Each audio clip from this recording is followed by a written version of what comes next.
Welcome to Reread. Today we're on book 2 of the Bounty Hunter Trilogy. This one's called The Slave Ship.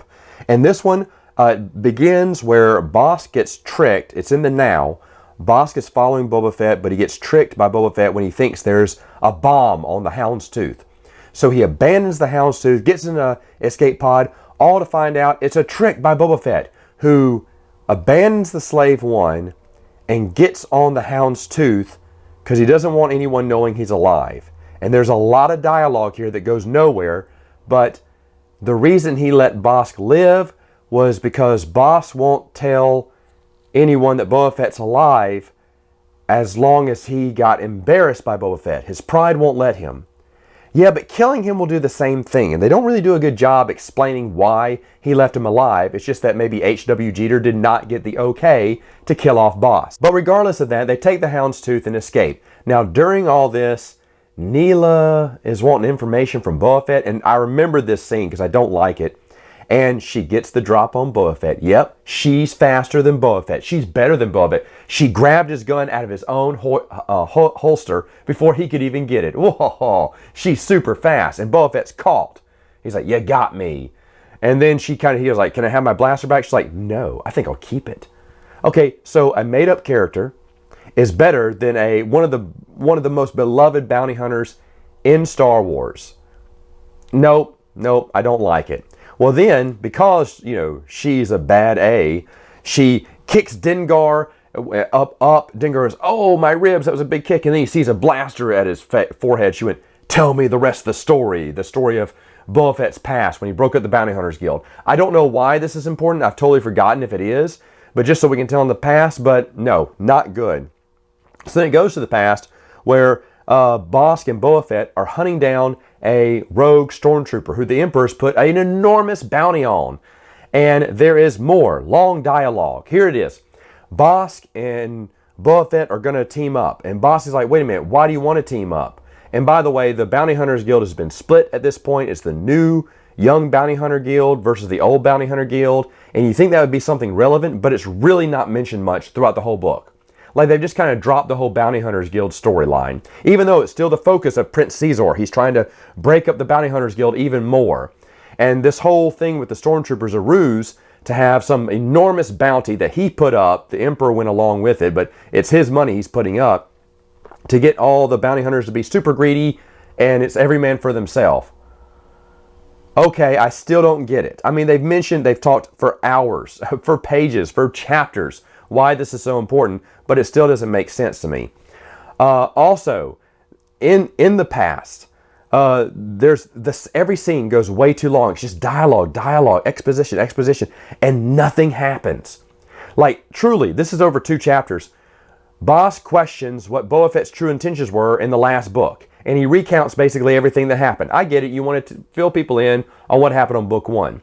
But then he goes into the now and how Boba Fett hasn't really been around, and now he wants to be around. Why does he want Bosk as a partner? Does Bosk need a partner? Bosk can get the bounty himself. And he just goes on and on for several pages. And then he decides to trust Boba Fett and say, "Okay, let's go on the Houndstooth." He's like, "No, come on the Slave One. I've got a surprise for you." And Bosk doesn't like surprises. Does he like him? And so then there's this big, long discussion of why we're taking the Slave One.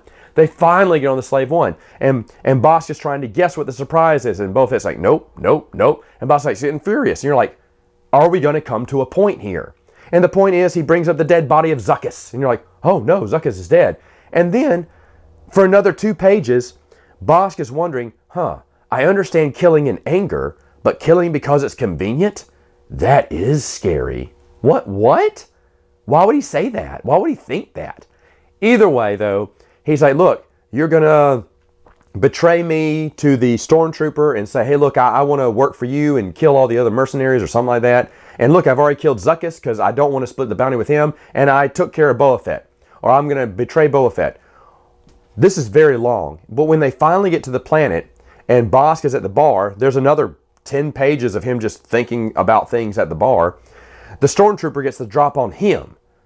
And so Bosk has to talk his way out of it and says nothing about betraying Boba Fett. I mean, yeah, he's talking about switching sides, but not that Boba Fett's his partner. Everything that they talked about previously, it's like Bosk is making up his own, rules here. Maybe that's, Bosk going rogue again, but all he is a distraction so that Boba Fett, who is disguised, can get the drop on the stormtrooper and knock him out.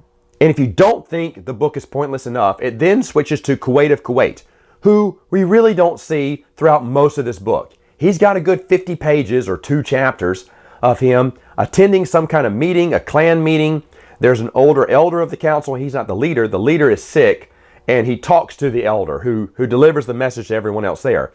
And they find out that Kuwait has been spying on everyone with his hardware that he sends out. He was spying on Jabba the Hutt. Who else has he been spying on? I don't know why this is a big deal, but maybe information is power and he's not sharing the information. Well, then he turns to his bodyguard, his chief of security, and the chief of security doesn't avert his stare. He's like, oh, he betrayed me. I didn't even realize that. Yeah, and I didn't realize you had a chief of security until this book. In fact, we'd never even told about this guy.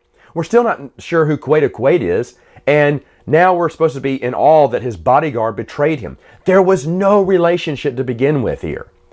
And it doesn't matter because Kuwait of Kuwait has a trick on his sleeve. You want to find out what it is? Skip 25 pages more where they have all this big dialogue where they keep revealing all the secrets they know about Kuwait of Kuwait. He's like, my security guard was very thorough with them. Well, yeah, he knew everything about you. You trusted him completely, it said.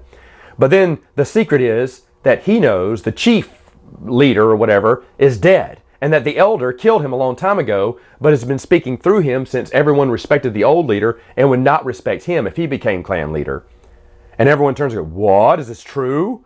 So all the outrage over Kuwait of Kuwait spying on everyone is trumped by this guy killing someone. I get it, maybe because, that's a big ruse too. He's been secretly leading the whole clan or whatnot. But all the heat off Kuwait of Kuwait is gone and he gets to walk out of there? You think the whole clan would hold them both responsible now for different crimes, but I don't know. Anyway, this new girl who we've never heard of before, she wants to be his chief of security, and she had his side the whole time. He's like, okay, you will be, but why do you want to be? And then, really, fast forward 12 pages later, you find out that her sister is Neela. And so she's looking for her sister, and she thinks Kuwait of Kuwait can help her out. All right, anyway, then it goes back to the past where Bosk decides as they're on their way to deliver the rogue stormtrooper for the reward. That's all some sort of setup by Prince Caesar. We still don't know why. Bosk betrays Boba Fett. Oh no, egad, why would he do that? And this is in the past, by the way. And Boba Fett goes, are you sure you thought everything? You didn't think of everything, did you? And then another 5-6 pages where Bosk is telling him, he's been watching as they're walking to the cell. He's been watching the Slave One the whole time. He's been looking at Boba Fett's tricks the whole time. He's smart. He thought everything. And Boba Fett keeps going, are you sure? Are you sure? Are you sure? And then finally he says, you left my communication open. He's like, who are you going to call for help?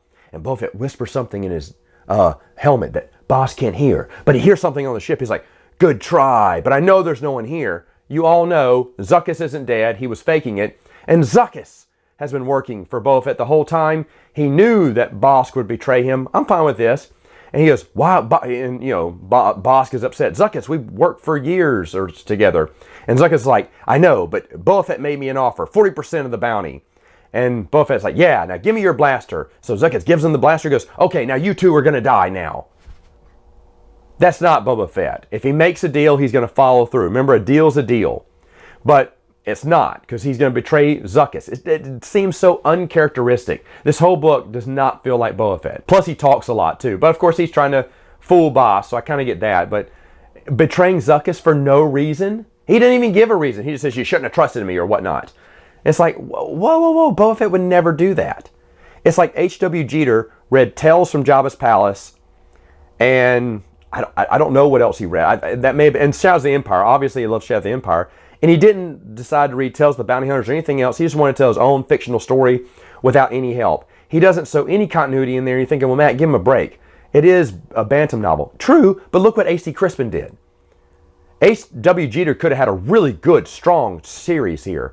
But he comes up with there is nothing. It's better to read the Cliff Notes on Wikipedia because you'll get the same thing that I got out of it, just without all the exposition and all the dialogue. Because as there is another 5 or 6 pages where Boba Fett's telling him how he got the drop on him, how he's going to shoot them both. Bosk gets a mini thermal detonator that he says, I'm going to blow out one of the walls of the Slave One and cripple your ship. It'll kill me. It won't kill you, but it'll cripple the ship. And with all the other bounties coming after this stormtrooper that they know you have, you're going to lose your bounty. He goes, okay, fair enough. So go into the escape pod. Well, first Boba Fett goes, give me the mini detonator. I'll let you get in the escape pod. Bosk is never going to get fooled for that. And why would he? It's really dumb. What was Boba Fett trying to do? But anyway, Zuckuss has to get into the escape pod with him. What? And Zuckuss is like, and that's another reason I don't like, this takes place, the past takes place right before Shadows of the Empire. Right before Shadows of the Empire. And I was like, okay, so when Empire Strikes Back happens, which tells the bounty hunters, and tells the bounty hunters, Zuckuss is, I don't know. It may have happened before Empire Strikes Back. It happens after A New Hope. So yeah, it happens before Empire Strikes Back. But how much time? In 1 year, Zuckuss is not a young green bounty hunter anymore because he's pretty, according to 4-LOM, he's experienced, and 4-LOM's trying to get those experience. Like I said, he did not read Tales of the Bounty Hunters. He doesn't know what Zuckuss is. He obviously doesn't care about 4-LOM. He didn't think he could write anything about him because he didn't read Tales of the Bounty Hunters. So he just kind of left 4-LOM off and then writes Zuckuss, and Zuckuss just feels off. He's, and then, like I said, everyone just feels off here. But then we switch to the now. Neela still has a blaster pointed at Dengar, but then she puts it down, and Boba Fett goes, you get my whole story, my life story yet? She went, I'm finding your life story is pretty long. Yeah, me too. 260 something pages, and it could have been like 26, could have been 1/10 of what the length was, and we still wouldn't have gotten anywhere with it. And Boba Fett mentions, this is in the now time, that he hears there's a big battle about to happen around Endor. Fleets are both gathering. There's something big going down. Oh, wow. So the events of Return of the Jedi have not happened yet. I mean, obviously, Boba Fett fell into the Sarlacc. He was there for a couple of days. And maybe he had 1 day of recovery. No, he had a couple more days of recovery. Ooh, you're pushing on the timeline. When did weeks fly by? I mean, maybe it's possible that certain weeks came by, but that's a tight timeline for Boba Fett to recover. Maybe he's just a quick healer. Either way, though, that's kind of how it ends. You don't really care, and the third book's up next. I don't know what to expect because I really can't remember. I know some details, but I can't remember how this ends. Am I excited? No. And I cannot remember how it ends. That should tell you how I think about this trilogy so far. Anyway, see you next time.